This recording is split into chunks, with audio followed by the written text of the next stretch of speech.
বর্তমান সময়ে একটি বিষয় সোশ্যাল মিডিয়াতে আলোচনায় আসছে যে কওমি মাদারিসগুলোতে কওমি মাদ্রাসাগুলোতে যাকাত দিলে যাকাত আদায় হবে না। কিছু সংখ্যক আলেম এই কথাগুলো বলতেছে, মূলত তারা হলো কওমি মাদ্রাসা বিদ্বেষ অন্তরে লালন করেছে, কওমি মাদ্রাসার বিরোধিতা করেছে, কওমি মাদ্রাসার বিপক্ষে তারা অবস্থান নিয়েছে। আসলে তাদের কথাটা ঠিক নয়। কওমি মাদ্রাসায় যাকাত দিলে যাকাত 100% আদায় হবে, 100তে 100% আদায় হবে। বরঞ্চ অন্য জায়গায় যাকাত দিলে যেই পরিমাণ সওয়াব হবে তার চেয়ে ডাবলের চেয়ে ডাবল নেকি হবে, সওয়াব হবে।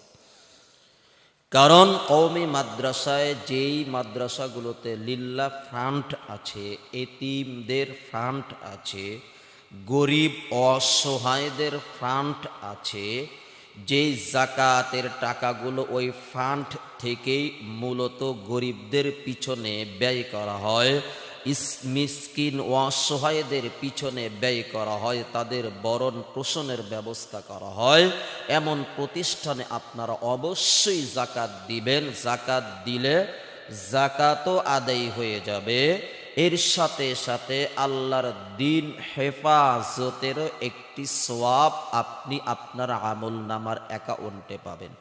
তাহলে যাকাত আদায়ের সওয়াবও আপনি পেয়ে যাবেন।